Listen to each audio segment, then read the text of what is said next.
നമുക്ക് ഈ പിള്ളേരെ നമ്മുടെ പണ്ടത്തെ ഗെയിംസ് ഒന്ന് കളിപ്പിച്ചു നോക്കിയാലോ? എനിക്ക് പബ്ജി അറിയാം, എനിക്ക് ഫുട്ബോൾ അറിയാം, GTA5 അറിയാം. നമുക്കൊന്ന് വേറെ ഗെയിം കളിച്ചാലോ? അതൊക്കെ കുഴപ്പമെന്ന് അറിയോ? ഇല്ല, നമുക്ക് കളിച്ചു നോക്കിയാലോ?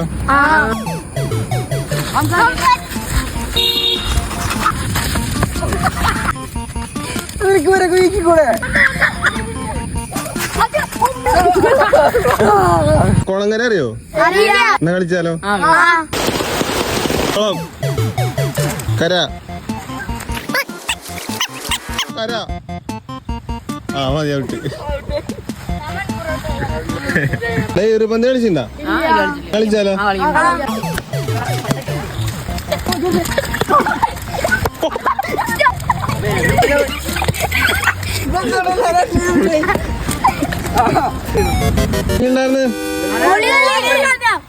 ഇനി നിങ്ങൾ ഓൺലൈൻ ഗെയിം കളിക്കും, ഇത് കളിക്കോ? അപ്പൊ ഒരു ബൈ പറഞ്ഞ അവസാനിപ്പിക്കും. ലൈക്കും സബ്സ്ക്രൈബും ചെയ്യുക.